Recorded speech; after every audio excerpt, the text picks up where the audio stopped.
Segundo promotores, Cabral, do PMDB, mantinha uma rede de serviços e favores na cadeia do Rio. O presidente Michel Temer vai entregar hoje ao STF as respostas ao questionário da Polícia Federal, que investiga o pagamento de propina no Porto de Santos. Concluído o relatório da Força Aérea Brasileira sobre o acidente que matou o ministro Teori Zavascki, do Supremo, no ano passado. Crime ambiental na Amazônia. A Polícia Federal apreende 11 mil toneladas de madeira retiradas ilegalmente da floresta. O motorista do cantor sertanejo Cristiano Araújo é condenado por homicídio culposo por causa do acidente. O estado de São Paulo antecipa mais uma vez a campanha de vacinação contra a febre amarela. Uma paralisação parcial dos funcionários do metrô complica a vida de moradores da capital paulista. Uma pesquisa em mais de 100 países mostra que despencou a confiança na capacidade de liderança global dos Estados Unidos. E uma tempestade provoca mortes e cancela voos na Holanda. Os ventos foram tão fortes que até caminhar na rua se tornou um desafio. O Jornal Hoje está começando.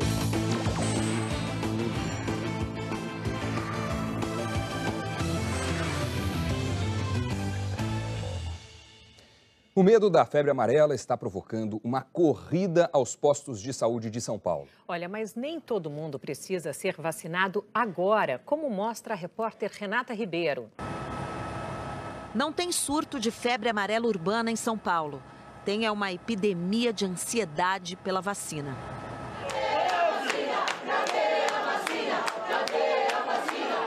Mariporã, na Grande São Paulo, registrou 6 mortes da doença. E a prefeitura fez uma campanha para vacinar todo mundo. A cidade está em área de risco, a ser evitada. Mas nessa semana tem recebido mais turistas do que pode suportar. Todo mundo querendo vacina. O Hamilton viajou com a mãe. É uma senhora de 99, debilitada. E ela precisa tomar vacina. Agora eu não sei, vou embora, eu vim de São Paulo só para isso. É muito mais arriscado sair um morador do centro de São Paulo, que não tem risco nenhum, e vir até Mariporã atrás de vacina, do que ele ficar dentro do seu habitat, dentro da sua área de abrangência. O Brasil não tem um caso de febre amarela urbana há 76 anos. O último foi registrado na cidade de Sena Madureira, no Acre. O Ceará teve febre amarela urbana em 1942. E Silvestre, há 17 anos. Mas tem fila de gente procurando vacina. Aqui e em Pernambuco também. No estado, o último caso foi há 88 anos.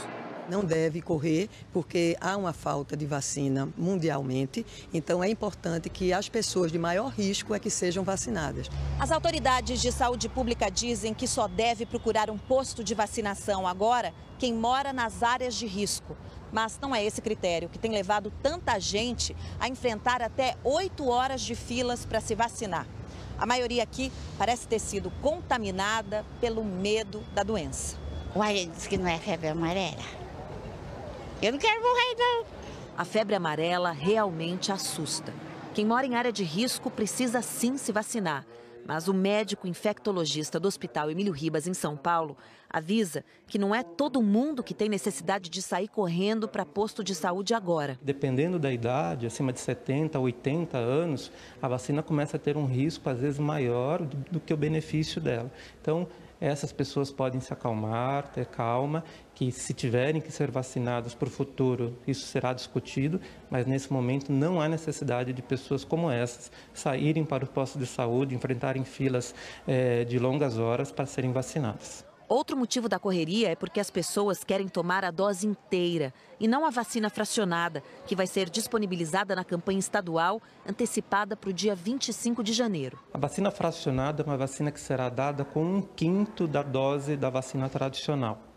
O que se sabe que ela consegue produzir uma proteção, só não se sabe direito quanto tempo ela age. Seria tempo suficiente para se proteger da situação atual e dar tempo depois de ver se vamos vacinar todo mundo de novo com a dose completa ou se realmente essa vacina vale por mais tempo e podemos esperar ainda mais.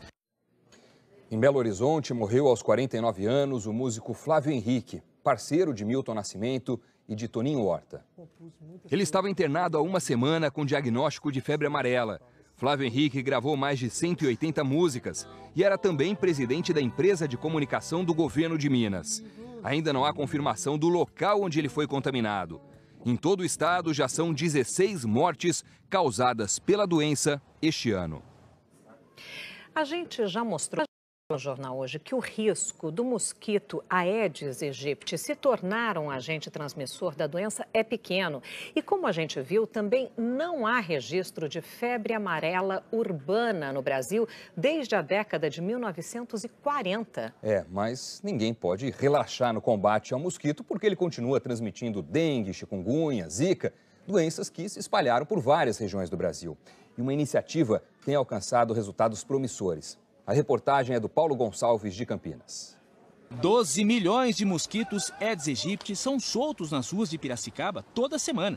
Mas esse é o mosquito do bem. A gente ficava na dúvida, mata ou não mata? É do bem ou não é? Mas no final a gente já se acostumou já com eles. Os mosquitos do bem são lançados em 12 bairros de Piracicaba. O projeto começou aqui no SECAP, onde a população do Aedes aegypti selvagem teve a maior redução, 82%. Outros bairros da cidade também tiveram redução na quantidade de mosquito, sempre superior a 70% segundo a empresa. O projeto já está sendo aplicado em 2 cidades da Bahia. Num bairro de Juazeiro, o número de mosquitos caiu 93% e em outro, 99%. No final do ano passado, a Prefeitura de Juiz de Fora, em Minas Gerais, também iniciou a soltura de mosquitos. São machos que naturalmente não picam. A fêmea é que ataca para se alimentar de sangue e produzir os ovos. Além disso, esses são mosquitos transgênicos, modificados em laboratório. Carregam um gene mortal para os descendentes. Quando o macho cruza com a fêmea, ele libera uma proteína que vai matar os filhotes durante o desenvolvimento deles. Eles vão morrer antes de chegar à fase adulta, ou seja, antes de se tornarem possíveis vetores de doenças. Segundo a empresa Ozitec, que produz o Aedes aegypti transgênico, a Secretaria de Saúde de São Paulo e o Ministério da Saúde não formalizaram ainda uma proposta para levar o mosquito modificado para outras regiões do Brasil. A Superintendência de Controle de Endemias, ligada à Secretaria de Saúde de São Paulo, informou que está acompanhando a pesquisa e aguardando mais resultados. Já o Ministério da Saúde informou que apoia outra pesquisa, a do uso da bactéria Wolbachia, capaz de reduzir a transmissão dos vírus da dengue, zika e chikungunya. E que até agora não foi encontrado o vírus da febre amarela nos mosquitos urbanos. Mudando de assunto, a Polícia Federal está fazendo hoje uma perícia em 11 mil toneladas de madeiras que foram apreendidas em dezembro em 2 portos de Manaus. A madeira estava em contêineres que seriam levados para os Estados Unidos e para países da Europa. Quem conta é o repórter Alexandre Rissaiasso. Agentes do IBAMA e peritos da Polícia Federal estão analisando cada um dos 444 contêineres apreendidos. Cada um carrega 25 toneladas de madeira. Em dezembro, fiscais da Receita Federal, durante um trabalho de rotina, suspeitaram de irregularidades nos documentos de origem florestal. O valor declarado da carga era muito menor do valor real de mercado. Segundo a PF, a madeira foi extraída dos estados do Amazonas, Roraima e Rondônia e seguiu em navios para 2 portos de Manaus. O destino final seriam os Estados Unidos e países da Europa. A madeira apreendida pesa mais de 11 mil toneladas. A carga é avaliada em pelo menos 17 milhões de reais. A Polícia Federal considera que esta é uma das maiores apreensões mundiais de madeira realizada em portos. O material apreendido, se colocado de forma linear, cobriria um percurso de 1.500 quilômetros, o equivalente à distância entre Belém e Brasília. Cada contêiner carrega tipos diferentes de madeira. As nobres são mais escuras, enquanto as brancas são de qualidade inferior. Segundo as investigações, as madeireiras costumam fraudar a fiscalização, declarando uma quantidade inferior do que realmente é transportado. Isso acontece porque essa quantidade de madeira a mais foi retirada de locais onde a exploração é proibida. Segundo a PF, a perícia faz parte de apenas uma das fases da investigação. O próximo passo é identificar os responsáveis pela extração, transporte e comercialização da madeira. O juiz Sérgio Moro determinou hoje de manhã a transferência do ex-governador do Rio, Sérgio Cabral, para um presídio na região metropolitana de Curitiba. A gente vai agora, ao vivo, conversar com a repórter Dulcineia Novaes, que tem os detalhes. Oi, Dulcineia, boa tarde. Boa tarde, Doni, Sandra, a todos. O pedido do Ministério Público Federal se baseia numa investigação que corre aqui no Paraná, em que Sérgio Cabral é suspeito de ter recebido propina em obras ligadas também ao relatório do Ministério Público Estadual do Rio de Janeiro, que apurou irregularidades na situação prisional do ex-governador do Rio de Janeiro. O juiz Sérgio Moro autorizou a transferência dele e, no despacho, Moro diz que é de interesse público retirá-lo do estado do Rio de Janeiro para romper ou dificultar seus contatos com os anteriores parceiros criminosos. E também é igualmente de interesse público prevenir os riscos de que continue ou venha a receber tratamento privilegiado na prisão. Mas esse pedido de Moro ainda será encaminhado à 7ª Vara da Justiça Federal do Rio de Janeiro e ao sistema penitenciário e, em havendo concordância, Moro aguarda a autorização. Se houver autorização, então este pedido será encaminhado imediatamente à Polícia Federal para que o Sérgio Cabral seja transferido para Curitiba e recolhido ao Complexo Médico Penal, na região de Curitiba, em Pinhais, onde estão outros 10 presos da Operação Lava Jato. Um outro pedido de transferência foi feito para transferência de Sérgio Cabral, foi feito à 7ª Vara da Justiça Federal do Rio de Janeiro, como mostra a reportagem de Mônica Sanches. Uma rede de serviços e favores. É o que Sérgio Cabral, do PMDB, montou na cadeia, dizem os promotores. As informações foram divulgadas pelo jornal O Globo. No presídio de Benfica, camarão, queijo de cabra, bacalhau. Um cardápio diferenciado e com o nome do dono na etiqueta. O Ministério Público Estadual denuncia que os privilégios e regalias de Sérgio Cabral revelaram-se de tal forma ostensivos e gritantes que, em pouco tempo, as autoridades penitenciárias viram-se confortáveis até mesmo para a prática de crime em seu benefício. Uma das regalias que mais chamaram a atenção foi a Videoteca do Cabral, com filmes exibidos numa TV de 65 polegadas. Os promotores estaduais dizem que, no mínimo, a cúpula da Secretaria de Administração Penitenciária e a direção da cadeia de Benfica autorizaram o aporte de equipamentos eletrônicos de vultoso valor econômico na unidade prisional. Nas investigações, chamou a atenção também a quantidade de remédios, sem receita médica, nas celas dos presos ligados a Sérgio Cabral. Por seu absurdo, o interno Sérgio Cortes, que já foi secretário de Saúde do Rio, informou que os medicamentos foram obtidos através de médicos contatados por um aplicativo. Filtros de água e colchões novos, fora do padrão do sistema penitenciário, também estavam nas celas do grupo de Sérgio Cabral. Além de vários outros itens proibidos, como aquecedor elétrico, halteres, cafeteira, sanduicheira, tudo que pelo peso, por gerar calor, entre outros riscos, não pode figurar como corriqueiro em ambiente de segurança prisional. Os promotores denunciam também a falta de um monitoramento eficiente no circuito de TV de Benfica. O próprio chefe de segurança, Leonardo de Freitas, esclareceu que o sistema fica na sala da direção e que não há um funcionário responsável por acompanhar os presos. No presídio de Bangu, onde Sérgio Cabral esteve preso em 2016, o Ministério Público questiona visitas fora do horário e a liberdade com que o ex-governador e presos ligados a ele circulavam. Esta cena mostra Sérgio Cabral na área externa do presídio, buscando uma encomenda. A defesa de Sérgio Cabral disse que o ex-governador nunca teve privilégios e que não acredita no acolhimento do pedido de transferência para Curitiba. O Ministério Público Estadual pediu o afastamento do secretário de Administração Penitenciária do Rio, Coronel Erir Ribeiro, e de outros 5 gestores da secretaria. A secretaria informou que só vai se manifestar quando for notificado. O presidente Michel Temer vai entregar hoje ao Supremo Tribunal Federal as respostas ao questionário da Polícia Federal no inquérito que investiga se o decreto sobre o setor de portos favoreceu empresas particulares. A gente vai, então, dar um pulinho lá em Brasília para falar com Andréia Sadi. Andréia, boa tarde para você. Quais são as suas informações sobre isso?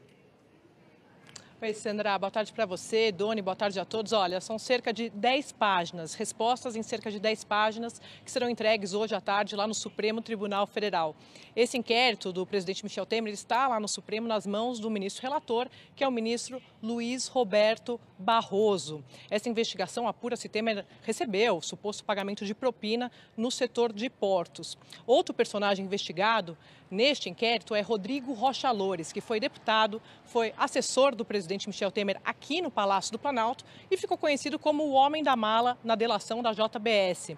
As investigações, elas suspeitam que Rocha Loures recebeu pagamentos, vantagens, exatamente por conta de um decreto assinado pelo presidente Michel Temer que beneficiou a empresa Rodrimar no setor de portos.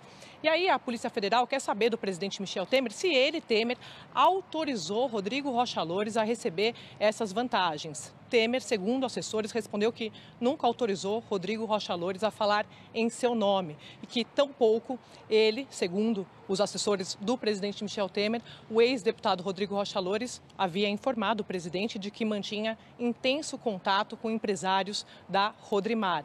Temer diz nessas respostas que serão entregues hoje lá no Supremo que tinha confiança em Rodrigo Rocha Loures porque ele era assessor do presidente aqui no Palácio do Planalto.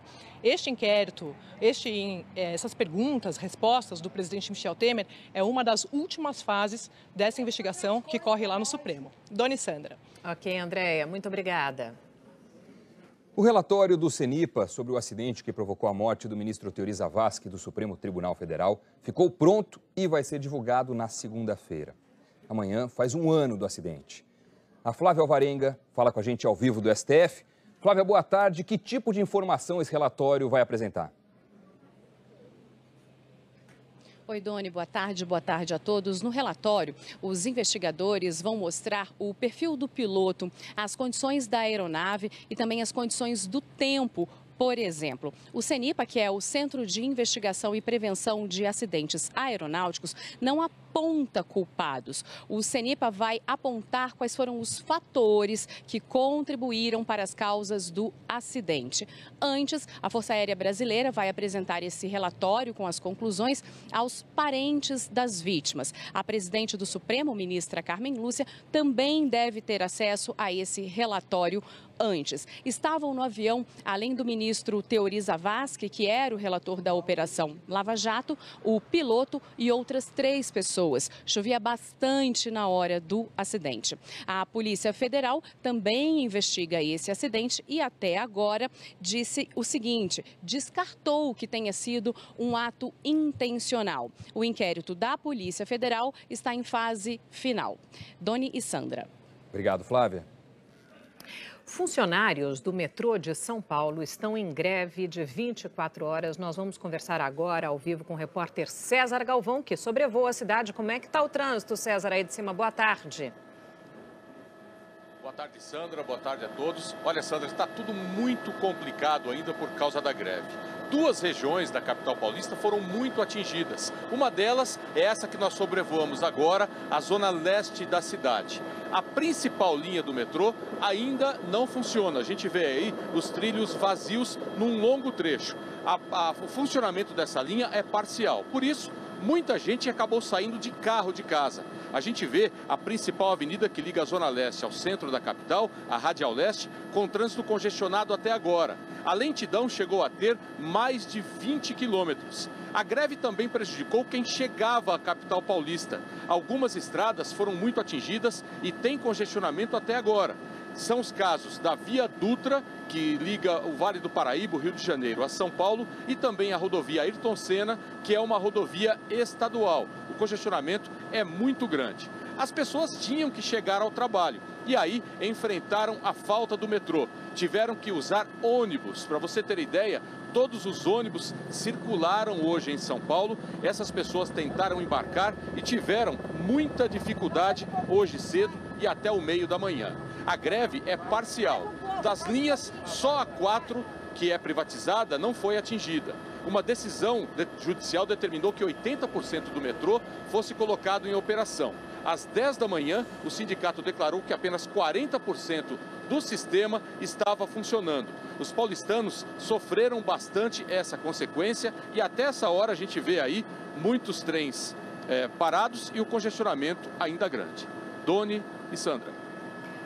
Congestionamento que tende a crescer, né? Vai chegando no final do dia e vai piorando a situação, certamente. Exatamente. A situação só seria pior se tivesse chovido, Nossa. né, Thiago Scheuer? Boa tarde, bem-vindo, mas não choveu, calorão espalhado em São Paulo e no Brasil. Pois é, o Brasil inteiro. Boa tarde, Doni. Sandra, bem-vinda de volta. Boa tarde para você em casa. Hoje a gente teve recorde pelo Brasil inteiro, amanheceu abafado em vários lugares, lá no sul do Brasil, aqui no sudeste e no centro-oeste. O céu está mais aberto, né, pelo Brasil, isso acaba deixando o sol esquentar mais e ainda tem aquele ar quente cruzando o Brasil da Amazônia até o sudeste que dá um reforço, né? Para agora à tarde, o nosso mapa se vira nos 30 pelo Brasil. 31 em BH, 34 em Goiânia e também lá em Boa Vista, olha isso, 36 em Palmas, 31 em Salvador, 32 lá em Porto Alegre e no Rio você não está vendo errado não, 40 graus. O calor, aliás, está bombando no Rio desde cedo, claro que promove essas cenas aí, né? Praias lotadas, essa daí é Ipanema no meio da manhã. Agora já está fazendo 37 em alguns pontos do Rio, com aquela sensação básica aí de 40 na pele.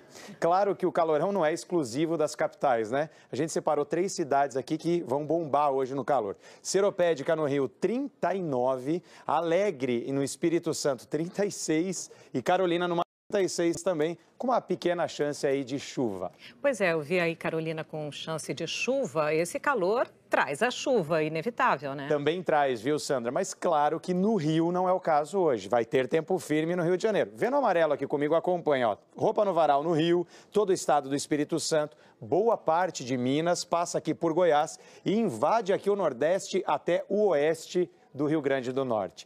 Em Florianópolis, você vê que ali, ó, estava verde, então tem risco de chuva forte hoje, 32. Curitiba, mesma situação, temporais, 27. Campo Grande também com temporais, 33. Manaus, 31, também risco de temporais. E em São Paulo, chuva forte naqueles pontos isolados, 33, como nos últimos dias. Tanta chuva assim, claro, que deixa o alerta, né, para enchentes e deslizamentos de terra. Veja que hoje pega uma parte aqui, ó, o risco baixo de Mato Grosso do Sul. E a gente também tem aqui, ó, invadindo São Paulo, Paraná, Santa Catarina, destaque para a faixa leste aí desses estados. E aí, claro que vale ficar atento, né, para alguns sinais de perigo que podem indicar aí um possível deslizamento de terra. A gente separou aqui umas dicas para você. Se você perceber rachaduras na casa, nos muros, pode ser um indicativo. Ou paredes estufadas, muros estufados também. E inclinações em postes ou árvores, fique atento. E a gente tem mais dicas. Agora, em caso de alagamentos, vale a gente sempre relembrar, né?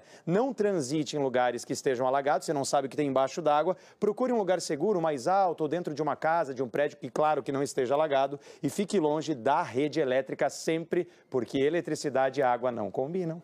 Scheuer, para amanhã, sol ou chuva? Então, amanhã a gente tem um pouquinho de tudo, viu? Deu uma secada aí pelo Brasil, você vai ver no mapa, olha só, a chuva ela vai se concentrar mais em Santa Catarina, no Paraná, Mato Grosso do Sul e São Paulo, e também lá pelo norte, invadindo aqui o Maranhão. Agora, se liga aqui, secou mesmo o meio do Brasil. Amanhã não deve ter chuva e a gente deve ter também ar seco, baixa umidade do ar, mas amanhã eu conto tudo. Ok. Combinado. Valeu. Amanhã é sexta, amanhã você dá a previsão para Claro, estamos esperando. Valeu. Ok. Valeu, tchau, tchau. Pelo menos 2 pessoas morreram na Holanda por causa de uma tempestade. Todos os voos foram cancelados no principal aeroporto de Amsterdã. Em algumas regiões não choveu, mas o vento era tão forte que ficou difícil para esse homem conseguir segurar a bicicleta. As pessoas se agarravam no poste. Essa mulher estava contra o vento e não teve força para terminar de atravessar a rua com o carrinho de bebê. As rajadas de vento chegaram a 140 km por hora. Houve acidentes no sistema de trens e o serviço precisou ser suspenso. E na Austrália, 2 adolescentes foram salvos no mar por um novo tipo de resgate. Os bombeiros estavam treinando para usar drones durante os salvamentos, mas acabaram tendo que fazer um resgate para valer, de fato, com o equipamento. O drone lançou um bote salva-vidas para os adolescentes de 16 e 17 anos que tinham sido arrastados para o fundo pela correnteza. O bote funcionou como uma boia e eles conseguiram nadar até a praia. Um ônibus pegou fogo no meio da estrada e matou 52 pessoas no Cazaquistão. Investigadores suspeitam que o incêndio tenha começado com um curto-circuito. Apenas 5 pessoas conseguiram escapar com vida. O ônibus saiu de Samara, na Rússia, e ia para Chimkent, no Cazaquistão. A rota de mais de 2.000 quilômetros é muito usada por imigrantes que vão trabalhar na construção civil na Rússia. As vítimas eram todas do vizinho, Uzbequistão. Nos Estados Unidos, morreu esta semana um engenheiro americano que foi covardemente espancado no fim do ano passado em Uberlândia, no Triângulo Mineiro. A reportagem é de Fernanda Vieira. No começo de dezembro, o engenheiro norte-americano Herman Dunwoody foi agredido na frente de uma casa noturna, no centro de Uberlândia. Segundo o depoimento de testemunhas à polícia, a discussão começou depois de um esbarrão. As imagens da câmera de segurança registraram um momento em que Jefferson Batista, de camisa escura, deu um soco no rosto do engenheiro, que saiu cambaleando. Jefferson voltou a agredir o norte-americano, que caiu. O agressor chutou Herman quando ele já estava no chão. O engenheiro ficou desacordado e Jefferson saiu caminhando tranquilamente até ser abordado pela polícia militar a poucos metros dali. Jefferson Batista e o Alisson Romário, de 23 anos, foram presos e indiciados por tentativa de homicídio qualificada por motivo fútil e impossibilidade de defesa da vítima. O engenheiro, de 51 anos, estava no Brasil para prestar serviço para esta empresa em Uberlândia. Herman Dunwoody ficou por quase um mês internado aqui no Hospital de Clínicas da Universidade Federal de Uberlândia. De acordo com o hospital, no dia 6 de janeiro, 2 médicos americanos vieram acompanhados da esposa do paciente e solicitaram a transferência para os Estados Unidos. Ele chegou a receber atendimento lá, mas não resistiu. A morte foi divulgada nas redes sociais pela esposa do engenheiro. Ela postou uma foto do marido relatando que ele dizia que tinha uma vida boa, sem arrependimentos. Amigos do casal deixaram mensagens manifestando tristeza e pesar. Com a morte do engenheiro na terça-feira, o promotor responsável pelo caso vai fazer um aditamento para que os 2 acusados respondam por homicídio. O relatório mundial que a Organização Internacional de Direitos Humanos, Human Rights Watch, divulgou hoje, chama atenção para a violência praticada por e contra policiais, a situação das prisões e a violência doméstica no Brasil. Usando dados do Fórum Brasileiro de Segurança Pública, o levantamento menciona que 437 policiais foram mortos no Brasil em 2016. A maioria estava fora do horário de trabalho. No mesmo ano, policiais em serviço e fora dele também mataram mais de 4.000 pessoas no Brasil. É um aumento de 26% na comparação com o dado do ano anterior. A violência doméstica também preocupa a Human Rights Watch. Mais de 4.000 mulheres foram mortas no Brasil em 2016. Sandra. O motorista de Cristiano Araújo foi condenado por homicídio culposo pela morte do cantor e da namorada dele, Alana Moraes. A repórter Mariana Martins está em Goiânia e tem as informações. Boa tarde, Mariana. Boa tarde, Sandra, Doni. O motorista Ronaldo Ribeiro Miranda foi condenado a 2 anos, 7 meses e 15 dias de prisão. A pena vai ser cumprida em regime aberto. A juíza Patrícia Machado Carrijo converteu a pena de prisão pela prestação de serviços à comunidade e determinou que o motorista Ronaldo Ribeiro pague uma indenização de R$25 mil aos parentes de Cristiano e Alana como reparação de danos. A carteira de habilitação do motorista também foi suspensa. O acidente que matou o cantor Cristiano Araújo e a namorada dele foi no dia 24 de junho de 2015. Ele fez um show em Itumbiara, no sul de Goiás, e voltava para Goiânia pela BR-153. Na decisão, a juíza afirmou que estudos da fabricante do carro constataram que a velocidade do veículo na hora do acidente era de quase 180 quilômetros. A velocidade permitida no trecho é de 110 quilômetros. Cristiano e Alana não usavam cinto quando o motorista perdeu o controle do carro, que saiu da pista e capotou. A juíza considerou que Ronaldo Miranda agiu com imprudência, negligência e imperícia por ter permitido o casal estar sem o cinto de segurança, numa velocidade, trafegando ali numa velocidade bem acima do permitido, e por trafegar também com o carro com as rodas não originais. Sandra. Ok, Mariana, muito obrigada pelas suas informações. Você vai ver a seguir, Donald Trump desmente um assessor e reafirma a intenção de construir um muro para separar os Estados Unidos do México. E uma pesquisa mostra que despencou a confiança na capacidade de liderança global dos Estados Unidos. A gente mostra já.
O presidente americano Donald Trump desmentiu um dos seus assessores mais próximos e disse que não mudou de opinião, não, em relação ao polêmico muro na fronteira com o México. Quem vai contar pra gente mais essa história de Donald Trump é a correspondente em Nova York, Sandra Coutinho. Oi, Xará, boa tarde.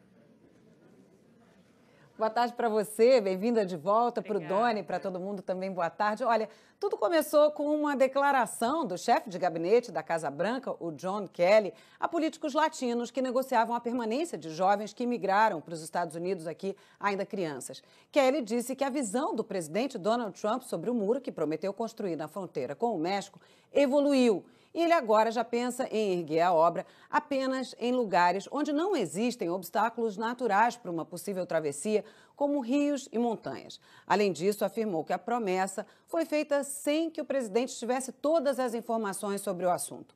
Hoje de manhã, o presidente reagiu nas redes sociais. Disse que o muro é o muro e a visão dele nunca mudou ou evoluiu. E afirmou que nunca previu que o muro fosse construído em lugares onde há essas barreiras naturais. E, mais uma vez, garantiu que a obra seria paga pelo México, direta ou indiretamente, nem que fosse num reembolso de longo prazo. Ele escreveu: o México tem ridículos 71 bilhões de dólares em superávit com os Estados Unidos. E os 20 bilhões que o muro custaria não seriam nada. E concluiu: precisamos do muro para barrar a entrada maciça de drogas do México, que é o país mais perigoso do mundo. O governo do México, claro, já disse várias vezes que não vai pagar por essa obra e os senadores e deputados de origem latina criticaram a promessa de erguer esse tal muro. Sandra, Doni. Ok, Sandra, obrigada. Um possível resultado da confusa administração do Donald Trump apareceu numa pesquisa divulgada hoje. Os Estados Unidos já não são mais vistos como o principal líder mundial. Acontece o seguinte: com o país sob o comando do Donald Trump, a confiança das pessoas na liderança americana caiu para 30%. A gente vê uma diferença porque, no caso do Obama, no levantamento anterior, essa confiança era de 48%. O Instituto Gallup faz pesquisa sobre liderança mundial ouvindo pessoas em 134 países, isso há mais de 10 anos. E essa taxa, sob a gestão do Donald Trump, é a mais baixa já vista para os Estados Unidos em todo o histórico do levantamento. Em 2016, a lista dos 4 países que estavam na dianteira eram assim: Estados Unidos em primeiro lugar, na sequência a Alemanha, depois China e em quarto lugar a Rússia. Agora, a Alemanha passou para a liderança, ocupa a posição mais elevada do pódio, 41% de aprovação, de confiança na liderança como país global. Na sequência, a China. Estados Unidos caiu para o terceiro lugar e a quarta posição continua sendo da Rússia, Sandra. O presidente da França, Emmanuel Macron, chegou agora há pouco a Londres na primeira visita ao Reino Unido desde que assumiu a presidência. Ele está reunido neste momento com a primeira-ministra Theresa May e quem conta os detalhes para a gente dessa visita é a correspondente lá em Londres, Cecília Malan. Oi, Cecília, boa tarde. Oi, Sandra, bem-vinda de volta. Obrigada. Boa tarde a todos. Os dois se encontraram na Academia Militar de Sandhurst, no sul de Londres. O presidente francês e a primeira-ministra britânica conversaram principalmente sobre como os dois países podem trabalhar juntos para lidar com a questão dos imigrantes. May anunciou que vai investir cerca de 200 milhões de reais em tecnologia, como câmeras de vigilância, para reforçar a segurança no Canal da Mancha, que liga a França e o Reino Unido. Ela também se mostrou mais disposta a receber mais refugiados, principalmente crianças que viajaram desacompanhadas. No início da semana, Macron visitou Calais, a cidade francesa que virou símbolo dessa crise migratória. Um acordo em vigor desde 2003 permite que a polícia britânica faça o controle de quem quer entrar aqui no Reino Unido, ainda em solo francês. Mas isso não conteve o fluxo de imigrantes e muitos dos que são barrados acabam ficando na França em campos improvisados. Macron prometeu durante a campanha presidencial que iria renegociar esse tratado com os britânicos. Dito e feito, só falta ver agora o que ele vai conseguir. Sandra. Ok, Cecília, obrigada. Esse ano tem eleições para escolher o novo presidente do Brasil. E nós queremos ouvir o que os 140 milhões de eleitores brasileiros esperam para o futuro. Grave o seu vídeo e mande para a gente. A repórter Carla Suzane foi até o sertão de Sergipe para mostrar o que você deve fazer para que o seu vídeo seja o melhor e represente a sua cidade. Eu estou na cidade de Nossa Senhora da Glória, no sertão de Sergipe. E é diante dessa paisagem, onde a gente vê pequenas propriedades tão importantes para a economia do sertão, que eu te pergunto: que Brasil você quer para o futuro? Nós queremos ouvir o desejo de cada um dos 5.570 municípios do Brasil. O país inteiro vai dar o seu recado aqui nos nossos telejornais.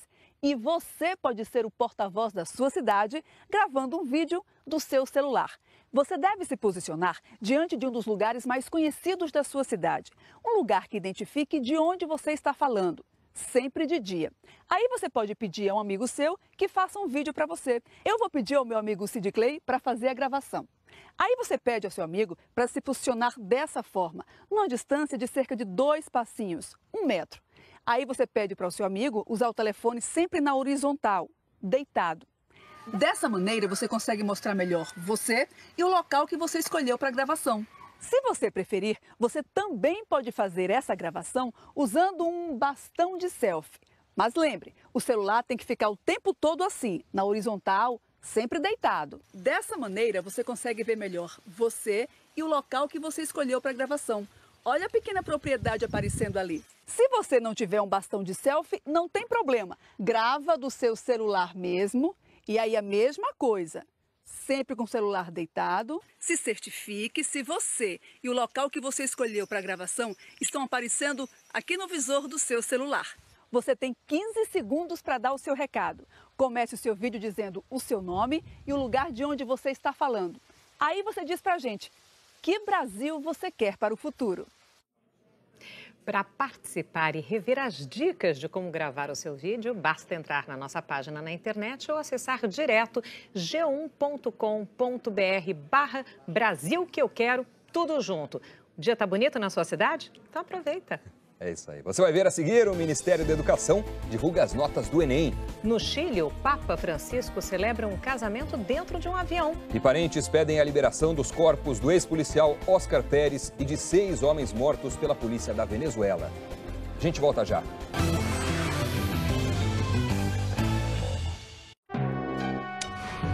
Flaps abertos?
As notas do Enem foram divulgadas há pouco na internet. 4.700.000 estudantes fizeram as provas. Só 53 candidatos tiraram nota máxima na redação e 309.000 tiraram nota zero. Como o Ministério da Educação divulgou as notas antes do previsto, o prazo de inscrição do SISU também vai ser antecipado. Começa na semana que vem, no dia 23, e vai até o dia 26 de janeiro. Também já foram anunciados os prazos do Enem de 2018. As inscrições serão em maio, entre os dias 7 e 18. Você pode conferir todas as informações na nossa página na internet. Na Venezuela, parentes pedem a liberação dos corpos do ex-policial Oscar Pérez e outros 6 homens mortos pela polícia na segunda-feira. A Guarda Nacional Bolivariana reforçou a segurança em frente ao necrotério. A ONG Anistia Internacional recebeu informações que as autoridades pretendem cremar os corpos, sem autorização das famílias. Que me hagan entrega do corpo de Oscar Alberto Pérez. A mãe de Pérez fez um apelo direto ao presidente Nicolás Maduro para que possa enterrar o filho. Opositores e ativistas acusam o regime Maduro de ter executado Pérez e os outros 6 homens numa operação na segunda-feira. Pérez é um ex-policial que estava foragido. Ele se rebelou contra o governo no ano passado e atacou prédios públicos com um helicóptero roubado. O Papa Francisco celebrou agora há pouco a sua 3ª missa na visita ao Chile. Ainda hoje ele embarca para a visita ao Peru. O Papa Francisco celebrou um casamento enquanto viajava de Santiago para Iquique, no Chile. A cerimônia não estava no cronograma divulgado pelo Vaticano e foi feita de forma improvisada. Iquique, no Chile, é uma cidade de imigrantes. Durante a missa, o Papa falou sobre a cidade, dizendo que o lugar abriga povos de diferentes culturas, mas alertou para situações de exploração e injustiça. Estemos atentos a todas as situações de injustiça. 500.000 estrangeiros vivem no Chile em situação legal. Apenas no ano passado, 105.000 haitianos e 100.000 venezuelanos chegaram ao Chile. Daqui a pouco, o Papa se reúne com vítimas da ditadura de Augusto Pinochet. Os 2 comissários que se casaram a bordo, que a gente viu agora há pouquinho, né, deram uma entrevista ainda dentro do avião. Carlo e Paula contaram ao Papa que tentaram se casar em 2010, mas não conseguiram por causa de um terremoto no Chile. Então o Papa disse: "Vocês querem que eu case vocês agora?" O Papa ainda brincou e perguntou: "Vocês têm certeza?" Os 2 responderam sim. O Papa deu a bênção e os 2 agora são marido e mulher. Não pode falar que ele não deu uma segunda chance. Acabou o jornal hoje. Tava com saudade, Sandra? Tava. Bom ter você de volta. Obrigada, bom voltar. Você acompanha outras notícias no Jornal Nacional. Uma boa tarde e a gente se vê amanhã. Tchau. Uma ótima tarde para você. Amanhã a gente se vê.